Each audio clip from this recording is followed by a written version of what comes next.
to another edition of Think with a Drink. That is the weekly webinar series brought to you by the ARIES Foundation for Financial Education. I am coming to you live from Chicago, so it's a fun little thing for me being on the road and trying to do this. So we're hoping the technology holds up. If not, Craig will step in and take over, hopefully. Hopefully. That'll be the game plan. But this week we're doing what we've called a rainy day fund or an emergency reserves, and we'll get into a little bit about why there's a difference there in terms of the two of them. You know, sometimes it's a semantics thing, but why you need one today and why it's important. Before we get into that, like we do every week, we go over a quick little checklist just to, you know, let everybody know what's going on. Sort of the idea, we are recording this. Craig, we're not shown basically on this. So just so you know, all the cameras, even ours, are turned off in terms of this. So no, they did not see our Red Sox jerseys last week. And Well, I thought, but at least we were descriptive. So it's in the recording. Right? I guess all your microphones are muted. We ask you to keep them muted. As I said, cameras can be off or on. It doesn't matter because the only thing that's being recorded is what is being shown on the screen. We do have a chat box, so please utilize that if you do have any questions. And my co-pilot, who I will introduce in a second, is here to keep me on pace, on time, and actually answer any of those questions. Speaking of your pilots for tonight's flight, I am Tom Alessi. I'm the president of the ARIES Foundation for Financial Education. I have been in financial services now for, this is my 23rd year. I just crested into that. I'm in my 23rd year. I'm an investment advisor. It means that I act as a fiduciary whenever I'm giving any guidance or advice to any of my clients. I want to bring my vice president, Craig, in. Craig, why don't you introduce yourself? Tell us a little bit about you. Sure. So I'm Craig Richardson, vice president of the ARIES Foundation. I've been doing financial planning for a little over 17 years. And I work with families and small businesses to help them come up with a financial plan so they can achieve their future goals. Tremendous. And like I said, Craig is here. He'll be chiming in as we go through this, as we talk through the rainy day fund. But also, if there's anything that shows up in the chat box, Craig is here to reach out and answer those questions, or at least let me know what's going on, because I can't, you know, obviously drink and drive and do a couple of things at the same time. So we told you that the weekly webinar series is brought to you by the ARIES Foundation for Financial Education. You can look us up. We're a nonprofit. You can look us up on the web. It's www.ariesfoundation.org. And our mission is trying to help everyone have a better relationship with their money. We think that the idea here is that trying to take emotion out of handling your money and your finances is extremely important. But you can visit the website, learn a little bit more about what we do, check us out, see our postings, go to our YouTube channel. It's all part of that, and learn a little bit more of this. There are disclosures. I'm not going to read them because that takes too long, but just know we're a nonprofit. We're not giving you anything but our guidance and our offering our opinion on things. You should certainly seek out the help of a professional should you ever have any questions in terms of going through everything. But just know if you are going to share any of this, please share it in a purely educational manner.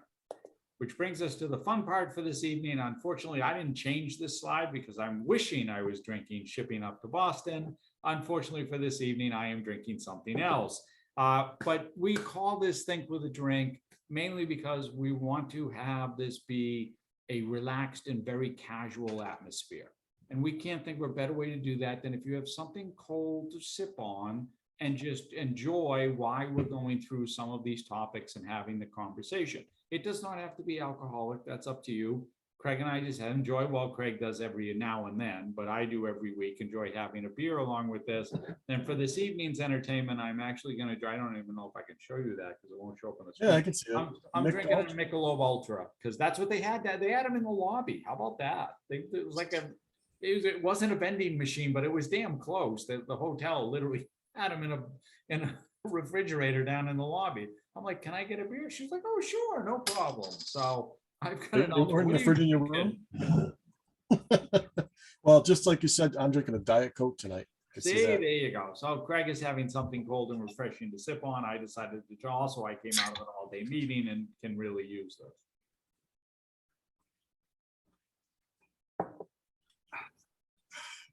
Cool. Oh, a little late, but it's cool. Yeah. Oh, I forgot oh, no, wait, I need that. I'm going back because I need that to get me back to Boston. No, I shut it off. All right. So, I left the wrong agenda in too. See, there you go. I just a mess here being in Chicago. That's okay. We're moving on, right? So we're going to talk, what is an emergency reserve fund, right? So this is pretty much money that is set aside, to handle those extreme cases when something comes up. Whether we're talking about, a car repair or something to the home, something that's not expected, that you've got the money set aside that you can then tap into to pay for that expense. Bail. The problem is right now, what? I said bail. Bail, yes, bail, hey, I'm in Chicago, watch that, I don't need that in terms of dealing with that, and going through it. But the idea there is that you have this money set aside so that you don't have to use plastic, a credit card, to pay off that debt. That's ultimately what this is about. This conversation is about that you have this money that's set aside that is there for those situations. Like last year told us anything is that you needed to have money set aside for those purposes. The problem right now is that it's like, I forget the stat because I meant to put it in here, but it was something like, it's like 55% of Americans don't have $1,000 in the bank right now. Oh, I bet it's all of that. Right.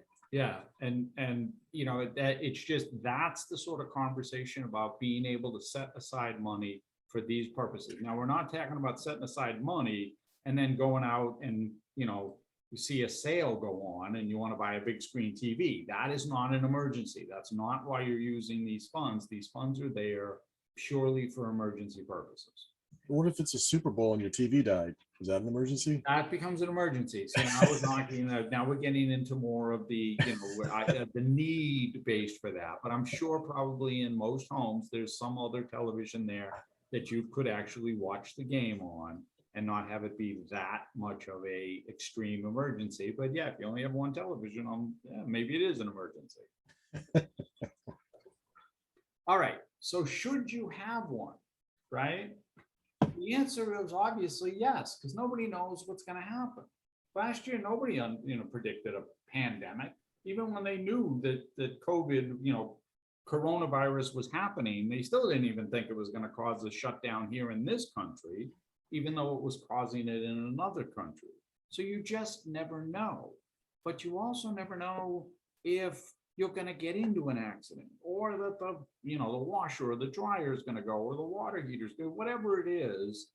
That's why you have a fund like this set up, because otherwise you're going to have to dip in, you're going to have to use credit, and credit is going to create debt. And if you already have debt, you're piling onto your debt, and you're just never going to get yourself out of, what Craig likes to call that, like the hamster wheel of debt, right? Well, the other thing, Tom, too, is that, as you said, most Americans, 55% or more have less than $1,000 put away.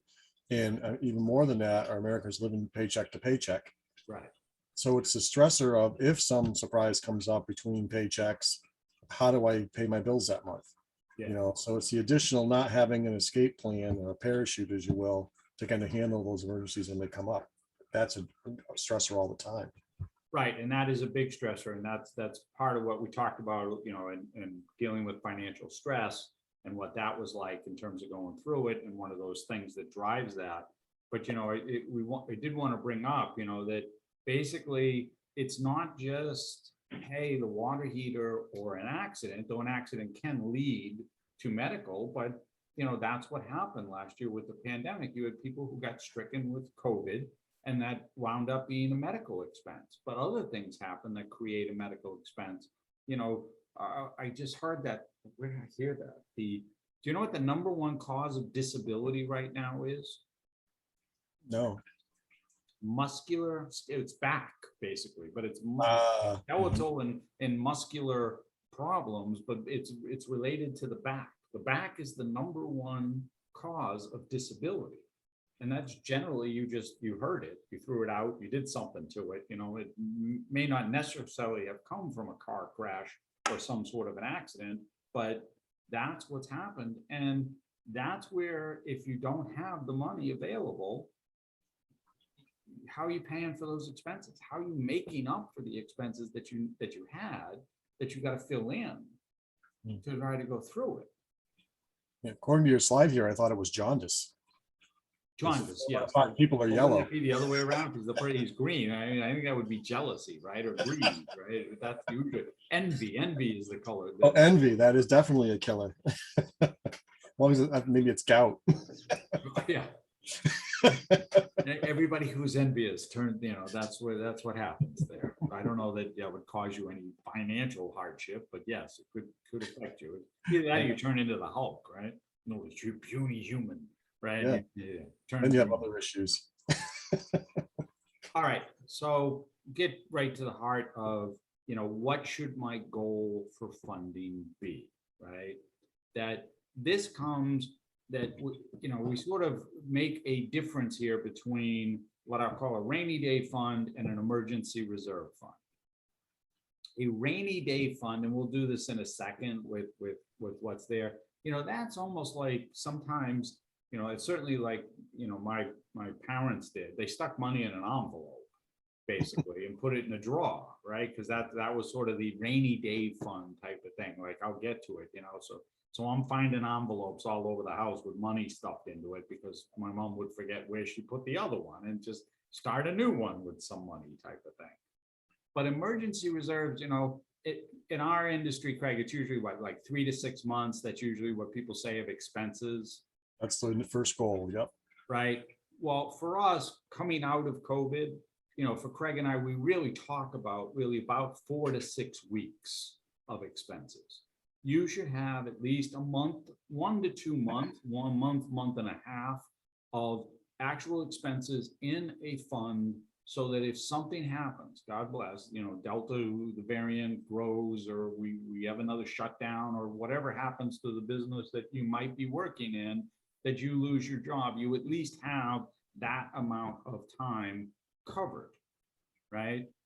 That's sort of the marker there in terms of going through it, because if you lose your income, how are you going to pay for your expenses? And you got to keep paying for those expenses, whether that's rent, whether it's mortgage, utilities, the cost of operating the vehicle, if you're trying to go out and find a job type of thing. Those are all necessary expenses that need to be covered. I mentioned that with the rainy day fund, right? So we sort of talk about this, and sometimes they come together. Sometimes they're viewed separately. For our purpose, we're sort of looking at them as a separate thing, right? So the rainy day fund might be something as simple as, what did they used to call it? Like the Christmas club. That's what used to be like the Well, it used to be a Christmas club, but I don't know if it was a rainy day fund. Right. Yeah. Well, but it was sort of a Could be the similar same type type of concept. Like I have this side thing that I'm putting money into that is being used specifically for my Christmas presents. Right. You put a little bit away each week or each month, and it doesn't hurt. So when you get to the end, you've got it accumulated without having to pay a big bill. Right. When you get to that point, that's, and so while emergency reserves sounds similar to that, the emergency reserve is not meant to be used, right? So the rainy day fund can be that, hey, I'm saving up for something type of thing, and I'm putting away for it. It's a fun little thing in our house. We do it with Christmas tree. So we have a Christmas tree fund that, before COVID was easy because you had change in your pocket. You just threw it into this jar basically and had this fund. Nowadays it's tough. We don't use money as much because everything's gone touchless. So it's kind of tough. So every now and then, like when we wind up with an extra bill or something, we'll throw it in there because we just build up for this Christmas tree. So it's sort of like a Christmas club fund for us. But you can see there, it says emergency reserves, as Craig had mentioned, it's 3 to 6 months of expenses. Again, we just don't feel that should be the marker, everyone, right, Craig, that everyone should be building toward. Mm-hmm. Right. Yep. that should be ultimately the goal. But as we talked about, if you're someone who does not have the money in a bank right now, or you have that less than $1,000 in the bank, you need to be looking at just getting those first, month and a half of expenses into an account first. We'll talk to you about how to build it up, how to increase it, how to make those steps happen. But that should be the first focus before you do anything else. Plan a vacation, buy a phone, do anything else. You got to be focusing the money there because you don't know what's going to happen. That's bucket number one. Bucket number, we'll come to what's in your buckets. That's in there. We'll get there. He knows what's coming in terms of the presentation here. I think I've done this before. Yeah. So where should I keep it? Right. So the first thing we're going to say with this one is someplace safe. And when we say someplace safe, we mean somewhere you can't get at it, right? Because this is meant to be used only in absolute cases of emergency. So if you have a savings account that's linked to a debit card or a checking account that's linked to a debit card that's easily accessible, don't put it there. Open a new account. Maybe you open a money market fund instead because you're limited to the access in a money market and it's harder to get at the money than if it was in your savings and your checking account. And a lot of times what happens is we put the money in there and then we end up spending it without realizing it because we've got auto pay and other things that are being set up through those accounts. So, Craig and I, our recommendation really is setting up a separate account that's separate, completely differentiated. Maybe you go to a different bank. I mean, I don't know, relationships, do they matter with different relationships with banks nowadays? No. As long as I think the issue is you don't want to be able to have to make a physical step to take the money out. Yes, thank you. That That summed it up very nicely. I mean, I don't know where I was wandering there. So you summed that up very nicely for me because that is the point. You've got to make the physical act or the physical wherewithal to say, I'm going to take the money out of this account. It's not easy and it's not able to do that. That's why I keep my rainy day fund in pennies. There you go. So that makes it very, very difficult, especially now. Nobody will touch them. So I don't know how you're going to use them. Unroll pennies. Then you have to roll them first. And then, yeah, it's really got to be an emergency. You can't even get, no, it's a funny thing. You can't get rolls anymore. They don't have them. Oh, they shake them in the machine now, right? Yeah, well, it's got the machine, but they've been a short supply of the penny, since I believe since the pandemic, they've been in a short supply. So if you have them, you could probably sell them on eBay because people want them, and a lot of places won't take them. Like banks won't even take them anymore.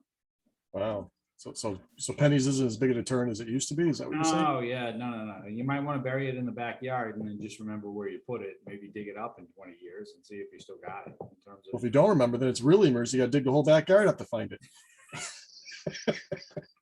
what was that? That was in a movie. What movie? Stand By Me, right? The kid, he buried it under the porch and then forgot where he buried it under the porch. Dug up the whole porch, underneath the whole porch every day. He was digging, trying to find out where he put the jar of coins. Right. I remember that. All right. So when should I use it? Right.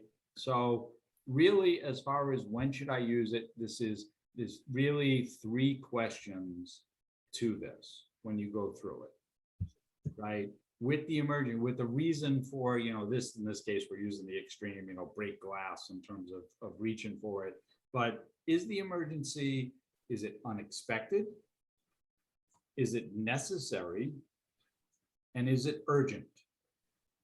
So to use Craig's example of the Super Bowl, where, okay, maybe it is the only viewing device in the house, but could you necessarily have a neighbor or somebody else who's having a Super Bowl viewing party and go to their house and watch the game and then maybe figure out how you're going to then obtain or buy another television at a different time than before the Super Bowl? Well, I was asking you that question. That's a rhetorical question for you. I listened to a game on the radio once because I was traveling. It was Pats versus Pittsburgh. And it was awesome. I heard every detail, didn't miss a thing. Yeah, football doesn't really translate as well. Baseball is great on the radio, but football, not as much. Okay, well. it worked But for- the more you answer yes to that, so you might be a fervent fan, it might be your team, maybe they haven't been to the Super Bowl, maybe it was like Tampa Bay hadn't been in almost 20 years last year, and you absolutely wanted to do it. Maybe you were the people who were hosting. Maybe you invited 20 of your friends and neighbors over and the TV went the day before. That might put you in a situation of, yes, you're in a desperate mode in terms of dealing with this. Well, to me, that's more of a rainy day fund than it would be an emergency use fund. There we go. See, and Right. that's the idea of maybe having two separate, that's what I'm talking about, where you would be having these two separate accounts. They sound similar, they seem similar, but you want to make, what they're being used for is different purposes. And so Right. that's something that we'll get to. So let's start with, how can you increase your account? And, for Craig and I, it's always going to come back to the budget. No matter what, we're always going to be talking about how are you spending your money? Because that's going to really tell you some of this. And I know it's difficult. I know it's very hard to look inward and say, hey, maybe I've been blowing it on ham sandwiches or lattes or something, right? Where, I enjoy my latte. I want to get that every day. But if we're talking about the difference between you having a fund set up that's going to cover that emergency expense and maybe cutting back on, drinking the crappy coffee at the office, or, in our areas, instead of going to Dunkin' Donuts, we're going to Cumbies and, getting the 99-cent coffee type of thing. That's, for a period of time, a sacrifice that might be worth making. The budget and sticking to a budget is ultimately going to help you through everything, because you can't save until you know what you are spending. Well, the other problem, Tom, I think is, when we throw out numbers like you should have $1,000 in your rainy day fund and you should have 6 to 9 months of expenses put away for emergency reserves. And we just talked about 55% of Americans don't have $1,000 put away. It seems like, you ever heard the analogy, how do you eat an elephant? Right. One bite at a time, One right? bite at a time. Absolutely. So the issue is, let's say I want to put $1,000 into a rainy day fund I don't have yet. Well, if I do that out in math, if I put $20 a week away in a year, I'll have $1,000 in my rainy day fund. Correct. If I want to take, it doesn't have to be a certain specific set of time. It can take a while to get there. Yeah. So say it takes a year and a half. Now you only got to put $15 away. So $15 a week, try to find that, and you just stick it out automatically into your savings account, and then your rainy day fund starts to build up. Right. But some of this, to just sort of follow through with that, is the conversation about, where is the $15 coming from? And the only way to find it is to know what you're spending your money on. And that's what, 3 lattes? Lattes, $5 a pop, right? I got lunch 2 days a week, that type of thing. It's cutting back, which, yes, we understand. It's cutting back on some things that you might be used to, you might be doing, but it's important to do it. And that is a big part of this, and understanding how that benefits, how that comes about, how that works for you, and making sure that that gets done. Because until you do that, until you figure it out, you're just going to be sort of, throwing it at the air, as Craig sort of talked about, like without understanding this is what I'm trying to achieve. And we'll get to that in the next one, which is, talking about those goals and setting that up, that you're just guessing, like, can I do this? I'd like to do this, but, I'll wait. Right. That's always the big one. I'll do it after, the holidays are coming up. I got to spend on Christmas. I'll do it after that. Right. You can't do that. You gotta start today. And even if it's like Craig said, maybe it's just $5 a week, maybe it's just 10, but you're building up and set the markers. And that brings us into, the next part of that, which is, setting a goal. And like Craig said, maybe that's just a weekly goal. Maybe that weekly goal is $15 or $20, that you want to get put aside. But track it. You need to be setting this up and tracking it. we've got a goal tracker that we can share with you and go through that, which is, again, it's just a way to write that out and figure it out. But, one of the things that Craig and I talk to everybody about is the, Craig, you like to say, it's treating yourself like a bill. Oh, absolutely. Absolutely. Most people are very good at paying their bills. They just don't pay themselves. They don't see themselves as important enough to worry about. Correct. And so what we try to say is almost in the philosophy of not paying yourself first, but thinking of it that way. Like, you have must pay expenses. Everybody does. You've got rent or mortgage. You've got utilities. You've got insurance. These are must pay. You've got food that's in the kitchen, in your refrigerator and your cabinets. Those are must pay expenses. You pay those first. Then you pay you. And whether it's on building up an emergency reserve, we'll talk about what's in your buckets in a second about putting money away. Then we get into the discretionary spending.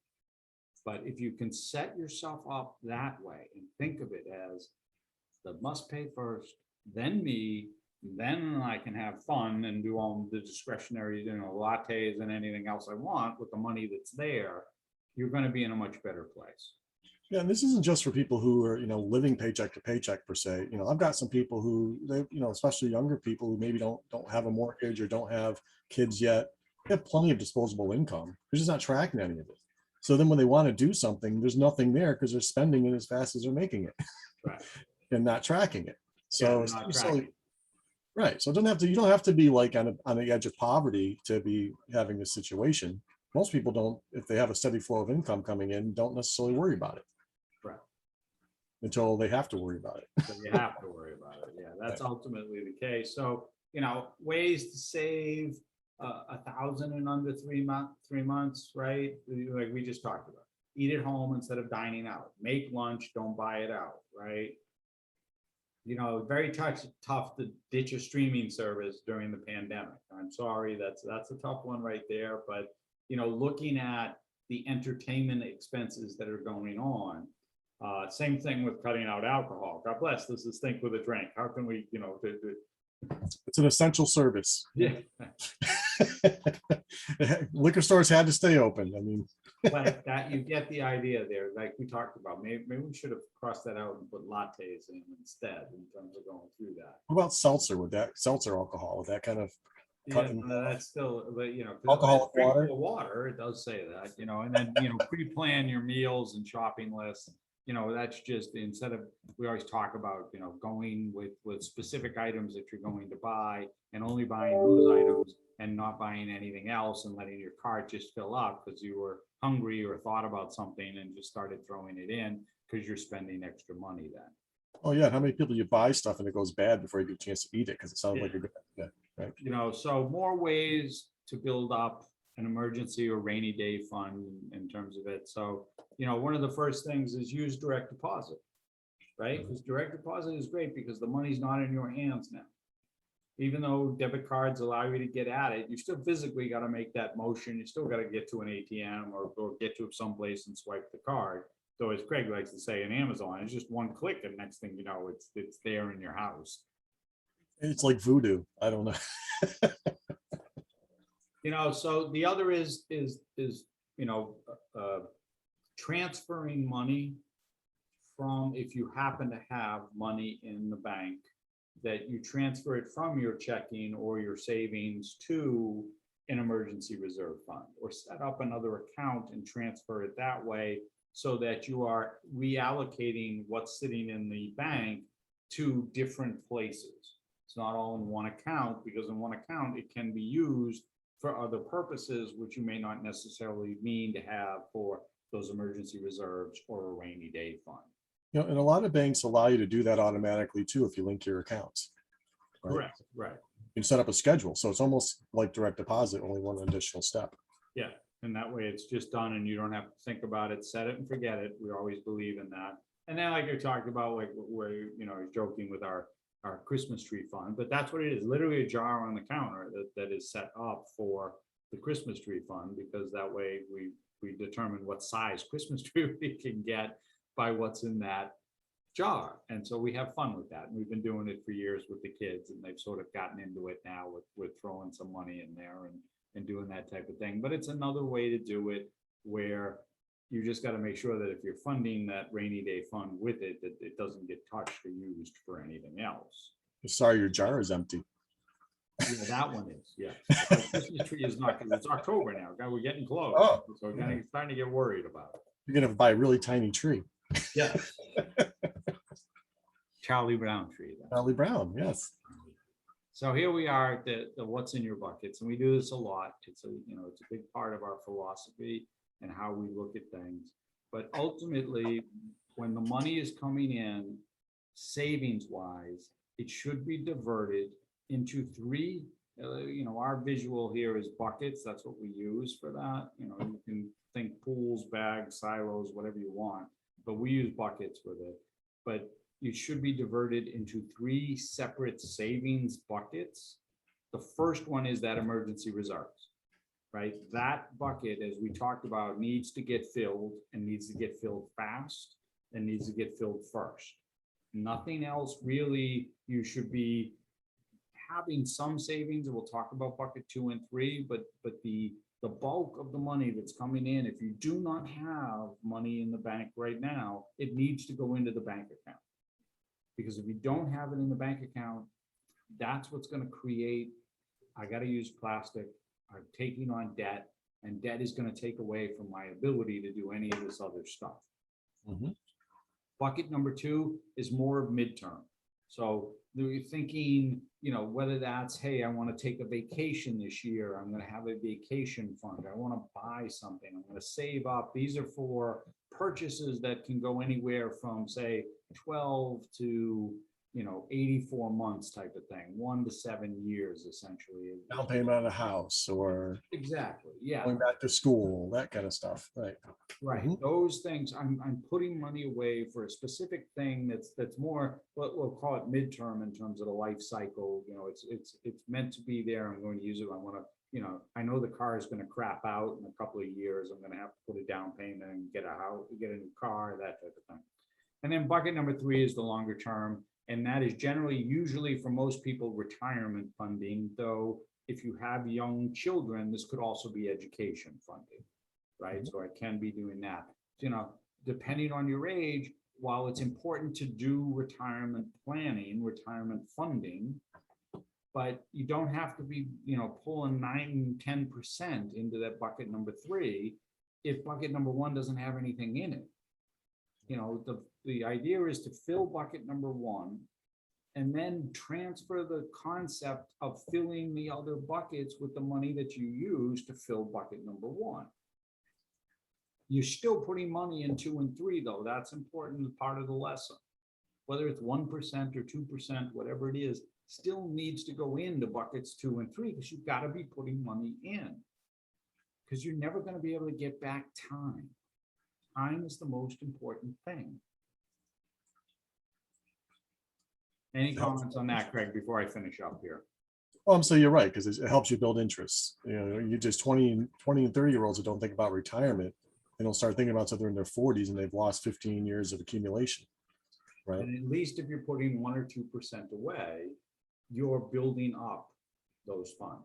And then, like I said, once you get the bucket number 1 filled, now we move on. We're looking at bucket 2, possibly maybe the house thing, like Craig mentioned, is nearer on the horizon, or the car is going to crap out. I got to buy a car, so I'm building up there. I'm still contributing. Maybe I added a little bit more to my contribution to bucket number 3, but when bucket number 2 gets filled, whatever the goal was, now it's all going to 3. Mhm.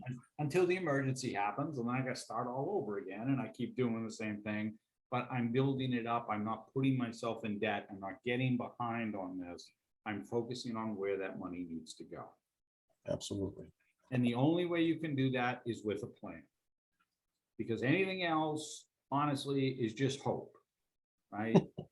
Failing to plan is planning to fail. If you don't have a plan in place, if you don't have a budget strategy, if you don't have a savings plan, if you don't have a way to reduce your debt, you are never going to get out of the cycle that you are in. And that's the only way this happens. And it happens with change, and change is hard. Change is not easy. but change can happen, and it happens in little increments over time. So we offer everybody a chance. It's a no cost, no obligation. You know, we're happy to sit down with you, answer questions, and go through it. All you got to do is type yes in the chat box. Yeah. Again, if you ever want to reach out to us, you can just visit the website, www.ariesfoundation.org. You can email us, that's info@ariesfoundation.org, or you can check us out on the website is our blog. We've got our YouTube channel and other things. Craig,